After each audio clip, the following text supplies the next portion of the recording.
And up to you. Lisa. How you doing, everybody?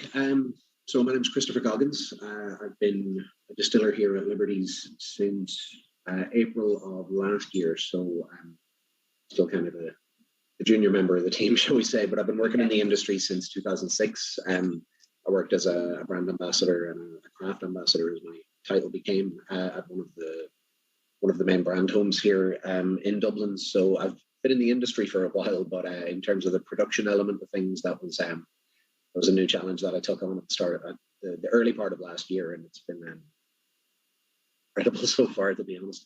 The night shifts are a little tricky, especially when Lisa drags you in to run tastings the next day, but we'll see how we go. I'm also just going to mention that the tasting notes I'm going to lead you through today, I got my second COVID jab yesterday and then put together my tasting notes. So if things start getting like a little trippy and weird, just write it out with me. Let's see where this journey takes us. It's going to be an interesting afternoon, I think. So for those of you who might not be overly familiar with what we do here at Dublin Liberties, we are one of the new kids on the block, shall we say. We opened up in February of 2019. And we started producing triple distilled single malt spirit here on site. So we handle essentially everything from obviously malt delivery comes in. We'll do our milling on site ourselves. We mash in our 6,000 litre mash tun. We have 5 fermentation vats on site, which means we have the scope to be fermenting up to 100,000 litres of wash here at any given moment. And then we have our 3 pot stills, which I believe you can just about see over my shoulder here. A 10,000 litre wash still, a 6,000 litre faints and spirit still. So overall, we're capable, theoretically, of producing about 700,000 litres of pure alcohol here per year. The recent heat wave has obviously had a little bit of an impact on slowing our production down.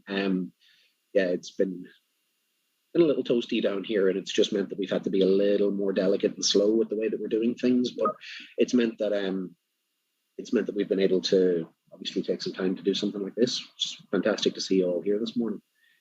In terms of brands, we are going to be looking at 3 different sides of what we do here at Liberties. We're going to be looking at some of our Dubliner range today. We're also going to take a look at the Dead Rabbit, and then I'll be taking you through 3 of the more the single malt side of what we do, as opposed to the blended side of what we do. So we're going to be looking at our 10-year-old single malt, which is the Copper Alley, 13-year-old malt, which is Murder Lane, and our 16-year-old malt, which is the Keep Queen. So that's a little bit about what we do. As I said, if there are any more specific questions about the way that we do things, by all means, please feel free to fire them into the chat, and I will answer them to the best of my ability a bit later, after we've all had several whiskies. And as I said, the answers could get a little more long-winded and poetic, but we'll see how it shakes out. So I guess we'll get the ball rolling. We'll take a look at what is essentially an exclusive tasting for today. This is a new addition to the family that has only very, very recently come out, and we'll be seeing more of a launch towards next week, particularly up around the north. So the Dubliner, it's a whiskey you might be familiar with. Recently went through a major facelift. The repackaging, I think, is sensational. I think it hits home really nicely with what we're looking to achieve with that Dubliner brand. It's a whiskey that I'd describe, maybe a little off the cuff, as just a no-nonsense drinker. It's a beautifully gentle, soft, very, very versatile whiskey, which lends itself beautifully to what we've been doing with some of the craft breweries. The Dubliner, if you're familiar, it is a 3-year-old blended whiskey, so it's a blend of both single malt and single grain. And it's aged in ex-bourbon, which I've always kind of believed is the best way to age a whiskey to allow the spirit character to really, really shine through. You know, you'll see a little later as we go through some of the single malts that by bringing in slightly more exotic barrel styles, shall we say, you can create a beautiful, beautiful depth of flavor, a lot of wood influence and wine influence that can come through. And you'll be seeing that much later into the tasting as we go today. But with the Dubliner, I think it really, truly lets the spirit character shine. And I think by doing so, by having such a gentle barrel influence from the ex-bourbon casks, it really does lend it to some of the experimentation, shall we say, that we've been doing with that brand. So what we do is we've worked with several different breweries. You'll be seeing that the years have gone by, but our most recent partnership has been with Rascal's Brewery, which is actually just up the street from us, really, over in Inchicore. Fantastic little tap room, pizza place. If you ever are in the locality, it's well worth checking out to spend an evening there. But essentially what they do is they'll take some of our empty Dubliner casks off our hands. Now, needless to say, we're aging both our malt and our single grain separately in these bourbon casks prior to blending. So they'll be taking those empty casks off us once we disgorge them. And then they're going to age some of their beers in those casks, typically for anything up to 6 months, give or take. So what happens then with the beers is that you get this beautiful, gentle whiskey influence coming through into what they're doing. And then once they've emptied out the beer and they've been able to sell it off, we can then take those empty, now beer season casks, and we can then fill them with blended Dubliner and allow it just to have a gentle finish in those casks to just maybe add a little twist in the tail at the end of what we can do. Now, time frames are always something that people ask about, but this is very much a hands-on method of doing it. So the team will be sampling those whiskies as the finish continues.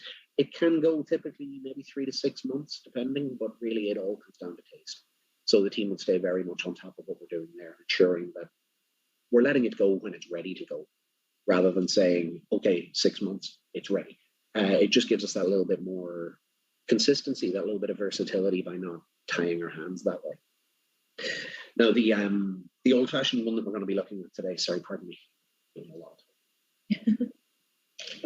Take your time. This was a blonde ale that was released by Rascals. I believe it was late 2019, early 2020, I think was when that beer came Yeah, through. it was around like 2019 and it sold out like straight away. Yeah. So quite a gentle style, but quite a hefty alcohol content, actually. I had a few cans of it, and Like 6.3? 6.3%. Yeah. Was far too drinkable for a beer that was over 6% alcohol. But what I thought was really special about the blonde ale that they did was that they then infused it with orange peel and star anise.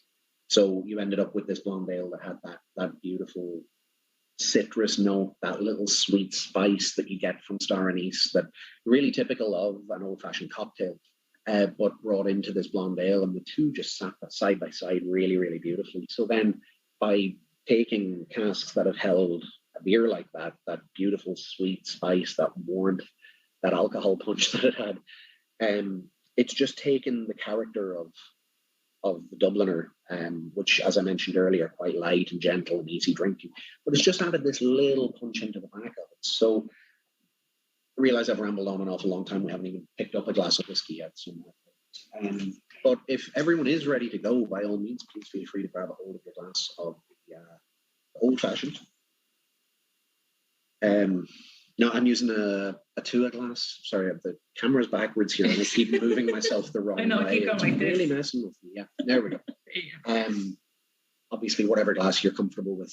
I've always been a firm believer in that. It's just a question I've been asked over and over is like, what's the best glass to drink from? But if you have a glass you like, drink it. Like, if you want to drink it from a gravy boat, by all means, drink it from a gravy boat. Like, no one's going to stop. Do you recommend drinking it from a gravy boat? If that's what floats your boat. Very good. I got that there. Yeah. I'm gonna have a couple of sleep. Okay. So with this one, just a nice gentle swirl. I'm still messing with it. There it is. So just a very, very gentle swirl. You don't want to get overly aggressive with this one before you get into it. It is quite a gentle whiskey. And there is a fear that if you start getting super aggressive with your swirl, with the alcohol being the most volatile thing in that glass, that can be the only aroma that really comes up through your nose. So you never want to go with that big, aggressive, spilling whiskey all over the room swirl that some people talk about. Just nice and gentle. You want to make sure the aroma is being held nicely in the glass here. And when you take a smell, I really, really recommend smelling with your mouth wide open if you can. So instead of just going in like this, try to breathe with the mouth open. Now, you might make a little snoring noise. No one's here to judge you. It's okay. So nose in, mouth open. And what happens is the aroma circulates and you almost taste how it smells. You actually get a much, much clearer picture, I find, of what you're working with here. So, I mean, anytime that you age in ex-bourbon casks, the two sort of classic tasting notes that are going to always pop through to you will be vanilla and caramel. They're always two really, really key characteristics in bourbon casks. But with this one having aged the beers now as well, it just gives it that extra little touch of citrus, I find. You're getting that orange zest note really, really shining in on this one. It's just got that, I don't want to call it sharp, but I hope you understand what I mean. It's got that little bite on the nose, just that, I'm not talking juicy orange peel or flesh, I should say. I'm talking more the rind, the zest, the citrus oils that you'll get from that. The malt, I think, is still really prominent on the nose of this one as well. If you hear me continually today referring to things like ginger nut biscuits, or when you go to fancy coffee shops and you get that little biscuit on the side of your saucer, the little Biscoff or the Lotus biscuits, you know those? The Biscoff, yeah, lovely. I always find a little touch of that in an Irish single malt. It's actually my first time tasting the old-fashioned as well. Same, so, because, same.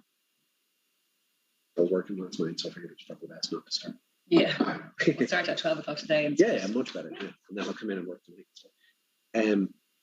You can really get the starnings. 100%. Yeah, it does. It has that warmth, that very different. Definitely.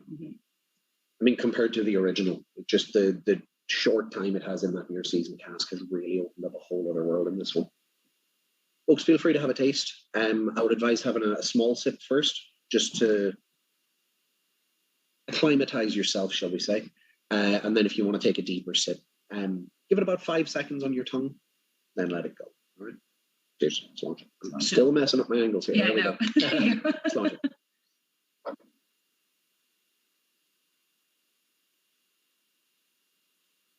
So the old fashioned actually will be available from next week in the Chill Off license group in Derry. So, and then it'll be available online from Irish Malts and for international, and the DLD.com obviously for the Irish market, and Celtic Whisky Shop hopefully, and James Fox's from next week. So we will be launching that, but this is an exclusive tasting.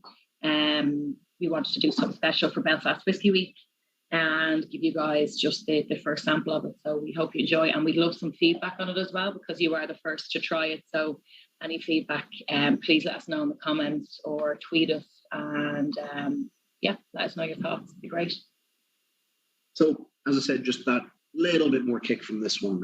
Again, those orange and citrus notes obviously coming through on this one. There is just that little bit more, as I said, that bite that can exist there.